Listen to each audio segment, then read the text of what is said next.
Fala pessoal, seja bem-vindo a mais um episódio do Luz Câmara Produção, um podcast produzido pelo NUPEMP, o Núcleo de Estudantes de Engenharia de Produção, daqui de Pernambuco. Hoje contamos com a nossa participação, o professor Osmar Veras, mestre e doutor em Engenharia de Produção pela Universidade Federal de Pernambuco, e é professor da UFPE desde 2010. Obrigada, professor, pela participação.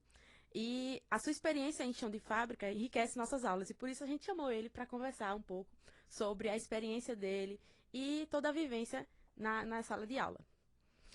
Bom dia, pessoal. Agradeço a oportunidade da gente poder estar aqui, né, dividindo um pouquinho a experiência da gente com vocês e não só dividir a experiência, mas a gente trocar umas ideias, né, assim, sobre o que a gente está fazendo, dia a dia, tudo mais, porque a gente acaba, quando está dentro da universidade, mesmo que a gente tente colocar algumas ideias, algumas coisas diferentes, aí sempre é um ambiente bem acadêmico, né? Então a gente tem uma oportunidade de vir para outro local, mostrar as coisas e conversar assim, de forma mais informal, é muito melhor. É isso.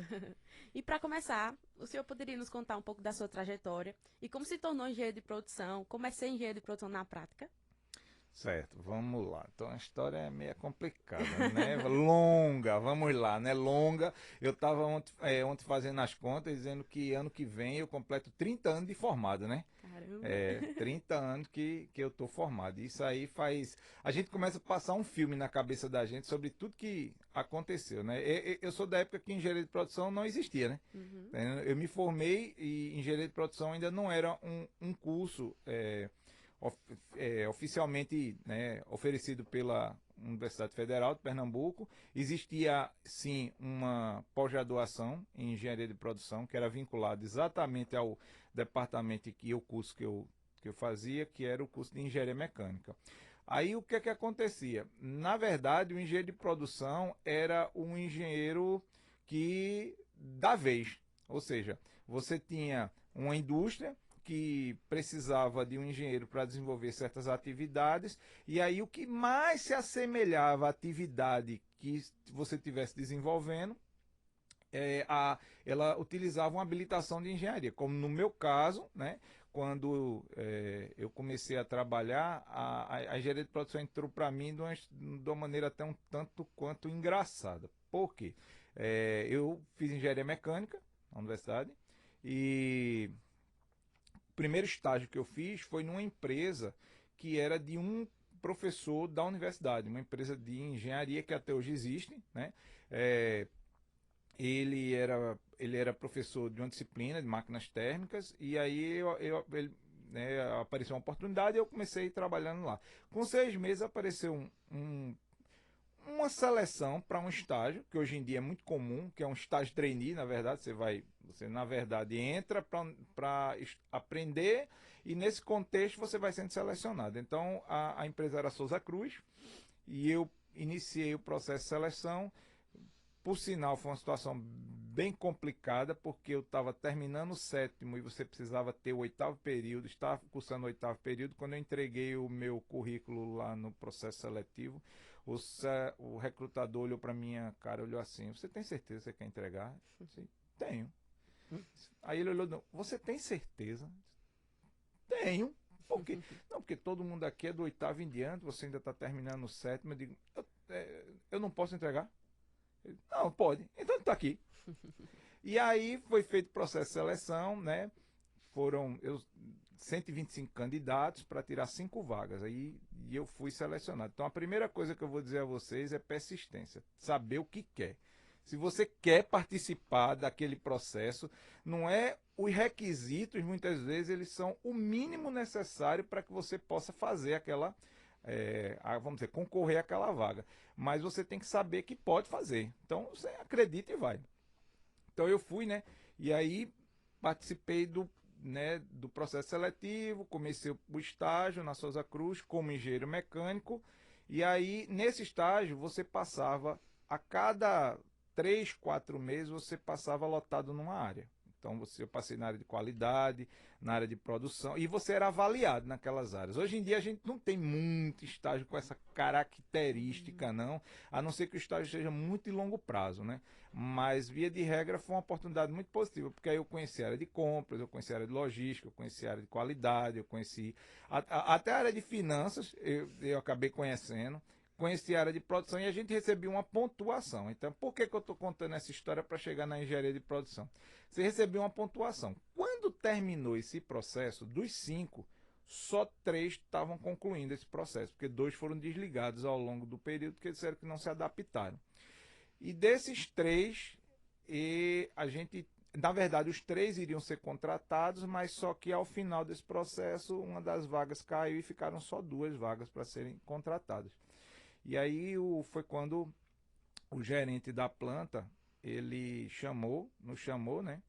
E, na verdade, ele chamou os 3, só que chamou um primeiro e a gente ficou lá fora. Então, pronto, a gente se lascou, né? Porque chamou o cara e não chamou a gente, então, né? Então já sabe que a notícia pra gente vai ser. Aí o cara já saiu meio cabisbaixo, dizendo que aconteceu, ó, não vou ser aproveitado, tudo mais, não sei o que. Eu disse, bicho Maria, negócio. Aí entramos, né? Agora eu vou dar uma encurtadinha na história, porque a história é bem compridona. Aí o que aconteceu? Chegamos lá, ele diz, olha, vocês 2 foram os 2 que foram selecionados e que a gente quer contratar. Vai haver um processo essa contratação, vocês não vão ser contratados de imediato, porque a empresa vai passar por uma fase de reestruturação, o que é comum muitas vezes, você trabalha na empresa multinacional, vai passar uma fase de reestruturação, mas depois de um tempo a gente vai chamar vocês. Bom, primeira coisa, eu acreditei que ali era um adeus, muito obrigado e tudo bem, e eu gostei muito do trabalho de vocês, mas vamos dizer que foi muito bom, tá? Mas a gente não vai mandar você embora assim de cara. E não foi assim. Com 6 meses, 7 meses depois, eu recebi uma ligação. Eu já estava trabalhando numa outra empresa. Eu recebi uma ligação dizendo: olha, se lembra daquela conversa? Eu digo: lembro. Ó, tá de pé. Você quer voltar? Eu digo: agora. Tá entendendo? Eu pedi demissão da empresa que eu estava e fui-me embora. Mas a conversa que a gente teve com, né, o gerente da planta, o gerente geral da planta. Aí ele disse: olha, com o candidato, ele comentou lá o que era a situação, e comigo ele fez, olha, de todos os locais onde você passou, onde você teve a melhor desempenho, a maior nota que você teve aqui com o pessoal avaliador, foi na área de produção. Aí eu fui que fiquei meio frustrado na hora. O senhor gostava da área? Veja, essa aqui tá. Eu no momento fiquei frustrado, porque eu estava fazendo um curso de engenharia mecânica e achei que eu estava abafando, né? Já que eu vou ficar, eu estou abafando naquilo que eu estudei, né? Mas aí eu descobri que muitas vezes, aí a segunda, vamos dizer assim, uma segunda lição para a gente é o seguinte: muitas vezes você está na universidade vendo várias coisas, né? E você não gosta de algumas e gosta de outras. Né? No caso do curso de mecânica, nós só temos 2 disciplinas da área de produção. 2. E o senhor gostava delas? Eu gostava delas. Eu gostava da disciplina. Só que eu passando 2 só. Eu tinha 300 outras disciplinas na área na área de energia, que era a pessoa da área de termodinâmica, transformação de calor, metalurgia, coisas voltadas para projeto de máquina, fabricação de produto, tudo mais. E nisso aí eu ia bem, mas, né, só tive 2. E essas 2 foi que fizeram a diferença, talvez, na hora de eu estar fazendo o trabalho lá dentro. E aí, muitas vezes, a gente não dá importância e acha que a gente na universidade quer pré-julgar. Isso eu não quero estudar, isso eu não gosto, isso eu não sei. Eu acho que a gente tem que dedicar o tempo, dividir de forma o mais justa possível o seu tempo em todas as coisas. Então, se eu tiver que dizer que se você precisa aprender alguma coisa, aprenda tudo. Agora, alguns você pode aprender e gostar, igual assistir filme, entendeu? Não tem série que a gente adora de assistir e tem outras que a gente assiste, eu não estou fazendo nada, eu estou assistindo, né? Então, pronto. Mas aí o que acontece? Tem alguns que você vai gostar, mas todas as cadeiras, todos os assuntos, eles vão trazer uma contribuição para você. De alguma forma, ele vai trazer alguma contribuição. Então é importante, se você tiver que saber, é importante que você saiba de tudo. Agora, algumas coisas você pode saber mais, né? E aí fez para mim, fez toda a diferença, né? Lá dentro, na hora de conversar. E aí eu percebi que eu tinha uma habilidade a mais, além daquela que eu estava, vamos dizer assim, desenvolvendo de forma, né, acadêmica, formal, o trabalho, né? Entendi. Qual foi o maior desafio que o senhor enfrentou sendo estagiário? Estagiário, eu vou dizer uma coisa. O estagiário, eu vou dizer os dois lados, certo? Certo. Tanto como estagiário e depois como orientador dos estagiários, né? Porque dentro da indústria eu fui tudo, desde o estagiário ao supervisor, ao analista, ao engenheiro de produção, ao gerente de produção. Então, assim, os dois lados. Como estagiário, a maior dificuldade que eu tive, ou vamos dizer assim, a coisa mais importante para mim foi aprender a ouvir. Porque muitas vezes a gente acha que os outros estão errados e a gente está certo. Muitas vezes. Aliás, eu acho que na maioria das vezes, né? Como a gente às vezes tem o conhecimento, a gente tem um conhecimento que muitas vezes algumas pessoas não têm, a gente acha que a pessoa está errada, mesmo que ela está fazendo ali, e a gente está certo. Mas mesmo no errado daquela pessoa, existem muitas contribuições positivas que podem agregar valor àquilo que eu aprendi dentro da universidade. Então, o meu maior desafio foi aprender a ouvir. Entendi. Não só ouvir, como eu falo, de escutar. Ouvir, escutar o que a pessoa está dizendo e guardar para mim para usar na hora que era oportuna, aquilo Entendi. ali. E do outro lado, como eu percebi essa dificuldade, eu sabia que os meus estagiários têm essa mesma dificuldade. Eu, como gerente, como supervisor, muitas vezes eu tive que desenvolver uma habilidade de ter paciência, de tentar ensinar, acreditar que toda pessoa que trabalhava ligada a mim, essa pessoa, ela não era só um funcionário, era como se fosse um filho, que a gente não desiste dele porque ele faz coisa errada. A gente tenta mostrar qual é o caminho certo de ele chegar. Entendi. Nessas áreas que o senhor comentou, na sua experiência, qual é a área mais comum e a mais promissora que o senhor observa assim hoje em dia? Hoje em dia, veja, primeiro sem segundo é a área de sustentabilidade, que hoje em dia tem um nome bem bonitinho, né? Criaram um nome bem bonitinho, que é ESG, né? ESG é uma área que hoje em dia ela não só é promissora do ponto de vista financeiro, como ela é promissora do ponto de vista de oportunidades de trabalho futura, certo? Você tem uma ideia, existe um movimento no mundo inteiro de alguns grupos empresariais em querer criar leis anti-ESG, né? Criar um movimento anti-ESG, por quê? Porque o ESG ele faz com que a empresa comece a trabalhar de forma mais fluida, mais transparente, para todos, de cima para baixo. E tem um movimento no mundo querendo que isso não aconteça, porque tem muita empresa ainda que quer fazer aquelas coisas do jeitinho dela, com aquele, né, mesmo de forma errada. Mas fizeram uma pesquisa agora há pouco, algumas consultorias americanas, principalmente a KPMG, Pricewaterhouse, que eles mostraram que mais de 80% das empresas elas são contrárias a situações ou a práticas anti-ESG. Então, ou seja, o ESG, a sustentabilidade, a governança chegou para ficar. E hoje o profissional que tiver interesse em desenvolver, né, algumas competências nessa área, eu acho que ele vai estar bem colocado para o futuro. Entendi. O senhor poderia compartilhar um case que o senhor conseguiu resolver, que o senhor fez parte, um case de sucesso? Olha, case tem um bocado. Isso agora vamos lá, né? Tem coisas que são muito importantes e tem coisas que não são tão importantes. Então, vamos dizer assim. Eu acho que o mais importante para mim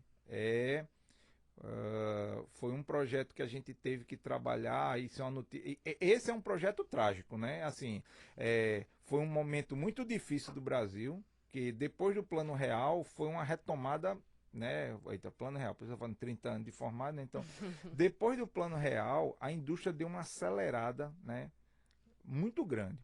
Mas houve vamos dizer assim, um buraco no meio dessa história, que foi o ano de 1999, que foi a primeira desvalorização do dólar frente ao real, certo? Do real frente ao dólar, desculpa. E aí o que, que aconteceu? Nós tivemos que partir para o seguinte desafio. Se o que a gente produzia, se a gente utilizasse matéria-prima estrangeira, importada, que era muito comum no Brasil naquela época, tudo passou a custar 30% mais barato de um mês para o outro, mais caro de um mês para o outro. Complicado. E aí, ou seja, eu produzi algo 30% mais caro começou o mês, no mês seguinte minha margem de lucro tem produto que vai para zero ou negativa. Então o que, que aconteceu? O gerente da planta na época, ele deu o seguinte desafio: vocês têm que reduzir o custo em 30% e continuar produzindo a mesma coisa. Vocês têm 2 meses para fazer isso. E aí? E aí foi um negócio assim, foi a primeira vez que eu vi que a gente, com um pouco de criatividade, e um pouco de empatia com as pessoas, você consegue efetivamente mexer nos pontos principais, que foi o que aconteceu. A gente trabalhou em 3 linhas mais ou menos, basicamente.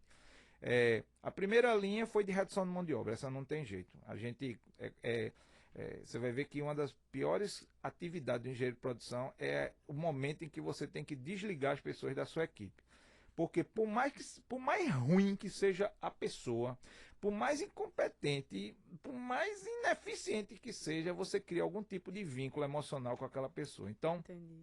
quando você tem que se desligar dela, então nesse momento aí nós tivemos que nos desligar de 82 pessoas de uma vez só. Nessa época o senhor era que cargo, mais ou menos? O cargo que a gente utilizava na época chamava-se gerente de turno. Era como, eu trabalhava numa empresa que ela entendia que cada gestor era um gerente da operação. Então, a gente tinha um gerente de produção e um gerente que era responsável pelo turno que replicava as funções de gerente de produção. Entendi. Então, a gente teve que, somado os 4 gerentes de turnos, desligar 82 pessoas, fazer algumas modificações nos processos e com 25 dias depois nós já estávamos retomando ao mesmo nível de produção que a gente tinha com aquela quantidade de gente, com aquela quantidade. Então, ou seja, foi um desafio. A gente nem acreditou, mas aconteceu. Esse não foi talvez o mais difícil, o projeto mais difícil. O mais difícil é um que eu gosto de contar muito na aula, que foi de um. Porque assim, a gente gosta de falar de projeto exitoso, né? A gente só gosta de eu trabalhei no projeto, deu tudo certo. Eu trabalhei num projeto que foi um fracasso. Em que a gente perdeu 8 milhões de dólares no projeto. Mas foi um projeto onde eu mais aprendi. Entendi. Por quê?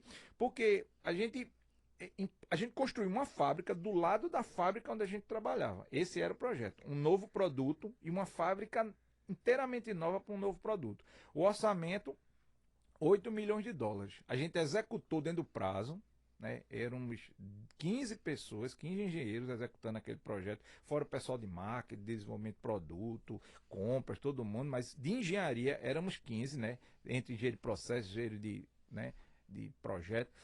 E aí a gente executou o projeto. A fábrica iniciou com uma previsão muito tímida de crescimento de vendas. Mas o pessoal de marketing disse, não, vamos acreditar. Beleza, acreditamos. E em 7 meses depois, a gente estava tendo mais retorno do que vendendo produto. A gente vendia uma carreta de produto e recebia 1,5 de retorno de devolução. Até que foi a primeira vez que o presidente da companhia visitou o Brasil, porque na época o presidente era um conselho, era a Mars, era M&M Mars, né, na época. Aí foi a primeira vez que ele veio para cá, tá entendendo?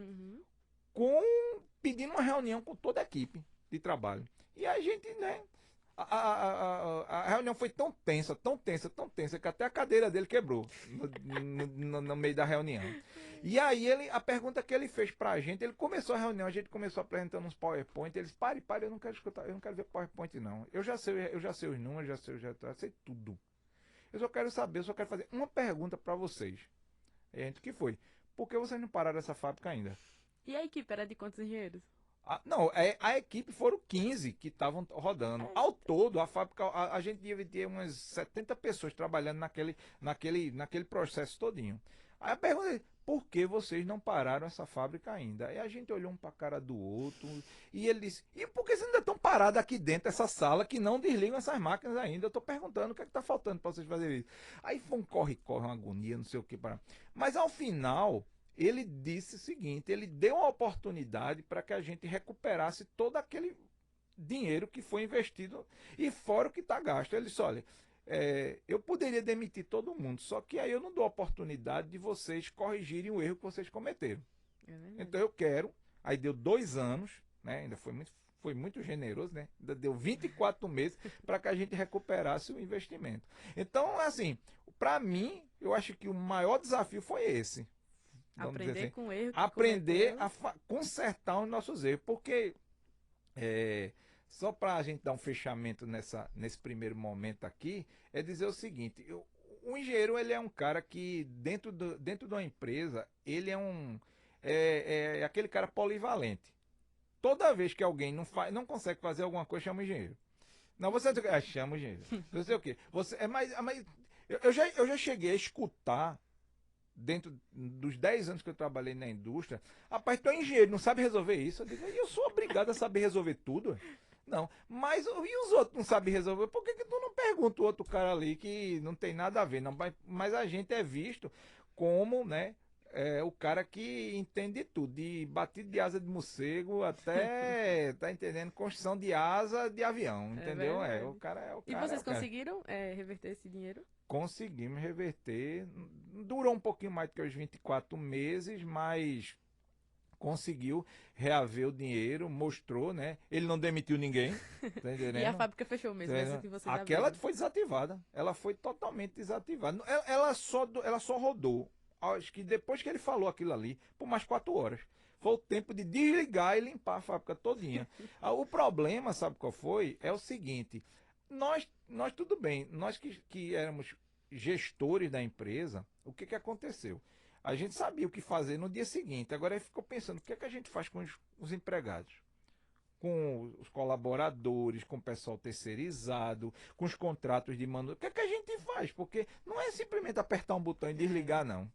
É o que acontece com todo o processo, todos os compromissos que você tem, compra de material, compra com fornecedor que você já acertou, compra com 3, 4, 5 meses na frente, entende? Então, era uma problemática, era uma problemática. Então, foi por isso que eu disse que a gente não era somente, foi um desafio muito grande, porque não era somente paralisar, né? Como a gente faz em casa, que tem uma máquina que está funcionando de forma deficitária, desligar ela e pronto, acabou, tudo bem. E agora o que é que eu faço? Manda consertar. Não é, tem todo um desdobramento nessa é história. verdade. E para o senhor, qual a importância da engenharia de produção para a sociedade? Veja, eu acho o seguinte, acho que quando acabou, né? Quando em, vamos falar de forma micro até chegar na forma macro, tá Uhum, certo? Eu diria que vamos falar especificamente sobre a nossa micro-região, que é o estado de Pernambuco. uhum, Veja, o curso de engenharia de produção, ele acho que o primeiro curso que teve aqui, que a gente se lembra dessa nova era, né? Vamos dizer assim, começou em 99, né? E até lá, quando você chegava numa empresa, você perguntava se você tem engenheiro de produção, as pessoas perguntavam para quê? Serve para quê o engenheiro de produção? Ele faz o quê, o engenheiro de produção? É. Por quê? Porque até economista era engenheiro de produção. Porque na Souza Cruz, quando eu era estagiário, economista era supervisor de produção. Psicólogo era supervisor de produção. Eu tinha eita. colegas que entraram. Não era só engenheiro, não. Era psicólogo, supervisor de produção. E não era alguns meses, não. Era algumas décadas. Ele já era supervisor de produção. Entendeu como é que é? Então, veja. Então, quando começou, a pessoa perguntava para que servia um engenheiro de produção. Hoje, vamos dizer assim, que a gente já tem mais uns 26 anos depois, quer dizer, a gente já completou, né, as bodas de prata da engenharia de Uhum, produção, né, aqui. Eu diria o seguinte, que hoje a empresa que não tem o engenheiro de produção, ela não tem competitividade. Você vai dizer, olha, é o seguinte, se você produz, você precisa de alguém para olhar além da sua produção. Porque a função do engenheiro de produção hoje é olhar para o negócio, ver vê o negócio da empresa como algo interligado, ou seja, de alguma forma aquele produto precisa chegar no cliente. De que jeito ele chega no cliente? Não é que o engenheiro de produção vai vender, ele não vai. Mas só que o seguinte, depois que vende, o vendedor quando vende, ele não sabe o que é que ele está querendo não. Ele simplesmente diz, eu faço o que você quer. Aí chega na empresa, olha gente, eu decidi fazer isso. É uma história que eu conto na sala do... Eu trabalhava numa operação e que a gente foi atender a gente atendia duas redes, que hoje em dia não existem mais essas duas, só existe uma, né? Porque o Carrefour está comprando todo mundo, né? Então agora só existe uma rede. Aí, mas você tinha duas redes, uma rede Carrefour e uma rede Bom Preço. E os dois diziam, eu não quero receber o mesmo produto. Era o mesmo vendedor que vendia para os dois. Aí chegava para um dizer, eu boto isso, boto aquilo no produto. E o outro fazia, boto isso, boto aquilo. Quando chegava na empresa, dizia, olha, eu vendi um com isso e outro com isso. Aí ele perguntou, tá bom, meu querido, mas vem cá, e como é que a gente faz isso? Não sei não, esse é problema de vocês, como é que vai fazer? Então a gente parava para pensar nas coisas que saíram da cabeça da pessoa para entregar aquele produto para aquele cliente. Por quê? Na verdade, a gente, hoje, mais do que nunca, a gente tem a nossa função é atender o cliente. Ou seja, uma empresa, ela não vive de vender produtos. Isso é coisa do tempo do mundo. Ela vive de atender o cliente. Então, qual é o trabalho da gente? Viabilizar essa forma de atender. Seja ela na logística, seja ela no pós-venda, seja ela dentro da produção, seja ela até na negociação com os fornecedores para conseguir, vamos dizer assim, encontrar uma forma satisfatória de entregar aquele produto. De forma, Como a tecnologia e a transformação digital estão impactando na atuação do engenheiro de produção? Olha, eu acho que hoje em dia é o seguinte, antigamente a gente gastava muito tempo analisando as informações para entregar vamos dizer assim, à empresa. Eu acho que hoje uma das habilidades, acho que uma das grandes habilidades que o engenheiro de produção precisa desenvolver são basicamente o pensamento de forma integrada do ponto de vista de informação, ou seja, trabalhar melhor essa questão de ferramentas para analisar o Big Data, porque se você entra numa empresa que não tem, você tem que construir essa base de dados. E essa base de dados, ela vai, vamos dizer assim, embasar a sua tomada de decisão.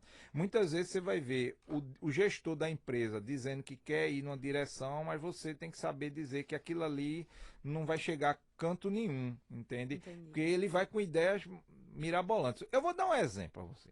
Eu uma vez fiz uma consultoria numa indústria gráfica, em que eu cheguei lá, o cara me dizendo o seguinte, olha, eu queria que você analisasse o meu layout, porque eu comprei uma máquina e eu não sei, eu estou construindo esse galpão do lado e queria colocar essa máquina lá. Aí eu fiz duas perguntas para esse camarada. Beleza. Essa máquina vai fazer o quê? Aí ele parou e ficou olhando para mim. Aí eu senti que ele comprou a máquina por impulso, assim. Eu vou comprar a máquina porque eu acho que vou vender. E foi aí depois de eu apertar muito, assim, na conversa, batendo um papo, ficando meu amigo do cara, não sei o que. Então ele não sabia. Ele comprou para possivelmente ter um novo produto. Aí eu, beleza. Ele não sabia qual produto Não era. sabia ainda qual era o produto que ele queria vender. Ele, aquela máquina era uma indústria gráfica, ele queria entrar nesse negócio de ramo de fazer livros. Certo? Ele trabalhava com folder, panfleto, comunicação para essas grandes companhias de telefonia, tudo mais, não sei o que, beleza. Mas ele queria entrar no negócio de livros. Beleza. Aí ele comprou a máquina. Ainda não tinha o negócio de livro. Mas essa não foi a pior parte, não. A pior parte foi o seguinte: veja, se tu já está construindo o galpão, a máquina cabe lá. Ele disse, esse é o problema. Eu não sei nem o tamanho dela e nem sei se vai caber aqui dentro. Oxente. Ele comprou um negócio que ainda não sabe e ainda não sabe nem se vai conseguir colocar aquilo dentro da empresa. Aí Aí eu entrei na história para fazer um projeto de layout. E na verdade o que eu fiz foi uma reestruturação do fluxo dele todinho. Porque depois de terminar a história, eu disse a ele, rapaz, olha, você não precisa daquele galpão para fazer nada. Aqui dentro já dá para colocar essa máquina, dá para colocar o seu fluxo agora. A gente vai ter que mudar algumas coisas aqui, né? Já que você está falando de layout, vai ter que mudar. Então eu acho que a grande desafio hoje é criar uma habilidade de ter uma visão de negócio, já que a gente está falando de tecnologia, saber trabalhar com um grande volume de dados, ter uma formação estruturada estatística muito importante para que você possa saber que tipo de dado você realmente quer utilizar e depois aprender sobre os negócios como estão hoje. E hoje, quando eu falo de negócio, só para a gente dar um fechamento, a gente tem que entender que a indústria 4.0 ela não é uma coisa que as pessoas precisam aprender. Ela é uma realidade. Ela já existe há mais de 20 anos. Apenas que ela estava toda separada. Então, hoje, eu acho que uma das grandes habilidades novas que o engenheiro de produção tem que desenvolver, que não é nova, mas que ele tem que desenvolver, é competências dentro dessa indústria 4.0, certo? De machine learning, de big data, de programação. Então, essas competências precisam ser desenvolvidas. E como o senhor se mantém atualizado das novas tendências assim, na nossa área? Bom, vamos lá. Isso aí é meio complicado, tá certo? Porque hoje em dia o grande problema é a velocidade da transformação, né? Eu vou dizer a vocês um negócio que ninguém estava sabendo, né? Só quem está sabendo é quem estava, né? Quem está muito próximo. Eu estou fazendo um curso de sistema de informação, uma graduação em sistema de informação. Caramba! Por quê? Porque eu entendi que, como eu estou formado há tanto tempo, mesmo eu estudando por conta própria, muitas vezes eu não interajo com a realidade daquela informação que está sendo daquela tecnologia. Então, muitas vezes, por exemplo, ano passado eu já trabalhava com BI, mas achei que valia a pena. Então, eu fiz um curso de BI, um curso de JavaScript, fiz um curso de programação em Java. Para quê? Não, mas isso aqui você não podia aprender por conta própria. Às vezes eu podia aprender por conta própria e devia aprender por conta própria, era o que eu fazia. Mas aí o que acontece? Eu não vejo como aquela informação está chegando. E aí você começa a interagir com outros grupos. Então eu acho que uma grande oportunidade você vai ter que se manter atualizado. De que forma? A pós-graduação é uma forma. Ela é realmente uma forma muito importante. Isso aí, quando eu falo de pós-graduação, eu falo em todas as áreas. Muitas vezes, como eu estou dizendo, eu poderia ter feito outra especificamente na área de engenharia, mas achei que a competência tinha começado lá atrás. Então eu fui para sistema de informação, comecei fazendo, pensei em fazer uma pós, e depois eu vou fazer uma graduação, tá entendendo como é que é? Lógico, e você tá gostando? Eu estou gostando. Agora vocês sabem o que é cursar várias cadeiras ao mesmo tempo, né? Agora, cursar várias cadeiras com várias atividades com um tempo desse tamanho. Então, emoção, é super emocionante, tá entendendo como é que é? E de forma cronológica, conta pra gente como foi a sua formação. Desde a graduação até agora. Vamos lá. Então, aí pronto. Aí vamos me chamar de velhinho agora. Tá entendendo como é que é o negócio? Aí vamos lá. Eu entrei na universidade em 89, né? Eu entrei no curso de engenharia mecânica em 89. Aí me formei em 94. Aí você vai fazer as contas, 5 anos. Como é que vai? 5 anos. Eu fiz o curso no tempo certo de 5 anos. Agora, o que é fazer o curso no tempo certo de 5 anos? Veja, eu acho que a gente tem que entender que quando a gente entra na universidade, os hábitos que a gente tinha antes da universidade tem que desaparecer. Aquele negócio de estuda bem pertinho da prova. Eu, no primeiro semestre, eu fiz exatamente igual o que todo aluno faz. Só estuda na véspera da prova, faltando 3 dias. No primeiro semestre, no primeiro período, eu passei em todas as cadeiras, fui para a final em 2, certo? Aí você vai dizer assim, mas então tu é muito bom. Não, não é muito bom não. Eu aprendi que o seguinte, é melhor a gente sofrer antes do que ficar pensando como consertar os problemas lá para frente. Então, eu entendi que a formação ela tinha que ser o tempo todo. Então, é difícil. E, aliás, eu acho que é muito mais difícil hoje do que era na minha época. O curso, eu vou dizer uma coisa a vocês. Sabe por que eu digo isso? Porque quando eu entrei no curso de engenharia em 89, eu terminei em 94, a gente não tinha opção.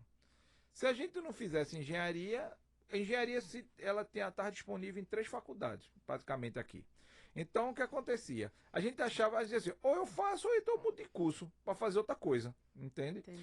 Como eu só gostava de química, física e matemática, então, se eu fosse mudar de curso, eu só ia mudar para física ou matemática. Eu não queria, não. Tá entendendo? É como ser professor. Quando eu terminei o curso, nem na minha... Se você está assim, mas me dê 15 coisas que você quer fazer na sua vida, nem na 16ª eu estava ser professor.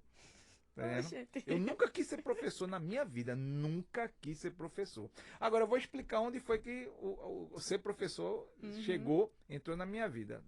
Mas então, comecei em 89, em 94 eu terminei o curso de engenharia mecânica. No ano seguinte eu iniciei essa pós-graduação, que foi a de engenharia de produção. Foi a primeira vez que eu tive contato. Por quê? Porque aquele feedback que me deram lá na Souza Cruz, aí eu fiz o seguinte, eu pensei, pô, se eu tenho uma formação e o que eu fui melhor, foi naquilo que eu não tenho formação nenhuma, então eu tenho que aprender aquilo ali. Então eu fui fazer um curso de especialização em engenharia de produção, terminei o curso de especialização, comecei a trabalhar, né? Já estava trabalhando, né? Aí fui fazer o mestrado. Entrei no mestrado em 99. Eu fui da primeira ou da segunda turma do mestrado de engenharia de produção aqui da UFPE. Então, comecei o mestrado em 99, terminei em 2000 e defendi em 2001, porque ainda estava na fase de estruturação e tudo mais. Nesse período eu fui trabalhando. Em 2005 eu iniciei o doutorado e terminei em 2008. Doutorado. Também fiz o doutorado dentro dos 4 anos, todo direitinho. Entendi. E aí eu digo a você, o doutorado e o mestrado eu fiz dentro do prazo normal e eu digo que muito disso deve-se ao orientador. Eu costumo dizer que quando a gente está na escola, a gente não tem muita escolha o que fazer. Escolhem pra gente. Aí a gente segue a regra. Aí quando você entra na universidade, você sofre muito. Porque você tem que fazer escolhas. E a gente não está acostumado. Ninguém ensinou a gente a fazer escolha. A gente está acostumado a levar ordem. E mandarem. Mas faz assim, meu filho. Vai, estuda esse negócio. Faça esse negócio. Faça essa fichinha que vai cair na prova. Tá entendendo? Se você fizer essa ficha, cai na prova. Mas quando você entra na universidade, não funciona assim. Você tem que fazer escolhas. Então eu acho que hoje é mais difícil, eu digo, porque vocês têm muitas oportunidades. Aparecem muitos caminhos para andar. Aí essas escolhas passam a ser difíceis. Porque quanto mais escolha botar na sua frente, aquelas que são mais difíceis são aquelas em que a gente vai pensar umas 10 vezes, né? Então, em fazer. Então eu acho que o grande desafio é esse, é manter o foco. Eu diria que se a gente tivesse que dar um conselho ao pessoal que está no começo do curso da universidade, é que crie um foco. Entendi. Eu quero isso. Como eu fiz aquela história do currículo, eu vou deixar. Eu só não deixava se o cara devolvesse o currículo, mas se ele não devolvesse, eu entregava aquele currículo para aquele camarada. Persistência, né? Você cria um foco, cria um objetivo. Não é assim, eu quero acabar o curso. Isso não é objetivo. Isso é obrigação. Entrou, termina, né? Se você no meio do caminho desistir, é igual namoro. O cara começa a namorar, não sei se é isso mesmo que eu quero, não sei o que. Aí muda. Mas se toda vez que você sentir aquele mal-estar, você não souber o que você quer, aí eu volto para a história, né? Tem gente que você gosta tanto que por mais de dificuldade que seja, não, mas eu vou ficar com essa criatura aqui, eu vou nessa aqui, eu vou ficar... Não é isso? Então, você tem que criar um objetivo. Seu objetivo, eu quero acabar em tanto tempo. O objetivo é esse, eu quero acabar em tanto tempo, eu quero começar a trabalhar em tanto tempo, eu quero. O meu objetivo, eu vou dizer, porque eu terminei o curso em 5 anos. Aí agora eu vou dizer. Quando eu estava no meio do curso, eu via muitas oportunidades. Assim, existiam algumas oportunidades em empresas. Mas todas as vezes que eu olhava, a empresa era aquela coisa pequenininha, feinha, sem objetivo, sem perspectiva. O seu primeiro estágio já foi em multinacional? Não. Foi numa empresa, comecei empresa de engenharia de um professor da universidade. Tá, e eu acho que foi a melhor coisa que aconteceu na minha vida. Porque eu vi que aquilo ali não era o que eu queria fazer. Não era aquilo. Eu queria trabalhar. Aí eu vi que eu queria trabalhar numa empresa multinacional. Então, para eu trabalhar numa empresa multinacional, eu tinha que ser muito competitivo. Então, aí eu me dei um foco para eu acabar o curso dentro do prazo e aprender o máximo que eu queria aprender. O meu foco era isso, eu só queria trabalhar em empresa multinacional. Eu só queria trabalhar assim. E foi o que aconteceu. Todas as 3 empresas que eu trabalhei na Souza Cruz multinacional, trabalhei na Ambev, depois trabalhei na Mars, e todas as empresas foram com esse foco. Entendi. Porque então é por isso, talvez, que a universidade ela não passou para mim como um grande problema. Ela não foi um problema para mim, porque, assim, na verdade eu sabia o que eu queria. Eu queria acabar e queria trabalhar numa empresa de grande porte. Era esse meu objetivo. Entende? Então, sugiro, recomendo aconselho. Se o pessoal vá dormir, bota um objetivo. Anote seu objetivo no papelzinho, bota embaixo do travesseiro. Todo dia de manhã, olha para ele, eu vou fazer. Eu vou chegar nesse lugar. Eu vou chegar ali. Entendeu? É verdade. E aí, durante esse tempo do mestrado e doutorado, o senhor trabalhava também? Trabalhava. Eu trabalhava pelo seguinte, veja, nada contra quem faz o mestrado e doutorado tendo trabalhando e recebendo pela a bolsa, né? Uhum. O que acontece é o seguinte, como eu já iniciei o mestrado trabalhando, o salário que eu recebia era maior do que o valor da bolsa. Entendi. Então Aí eu compensava. optei por não receber a bolsa.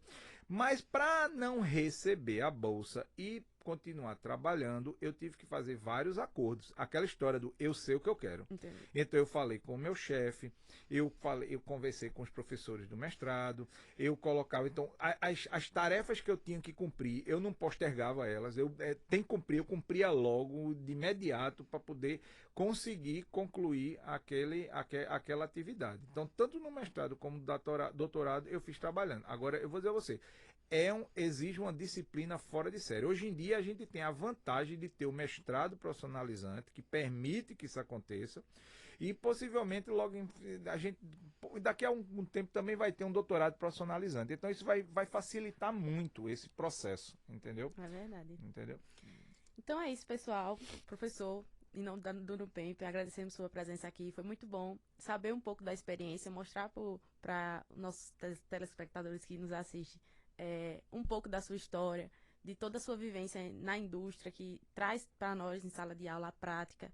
Então, assim, obrigado, professor, por esse momento. E é isso, pessoal. Eu que agradeço, tá bom? Obrigado, gente, pela oportunidade. E aí, não sei se eu falei, Deu quanto foi tempo? bom.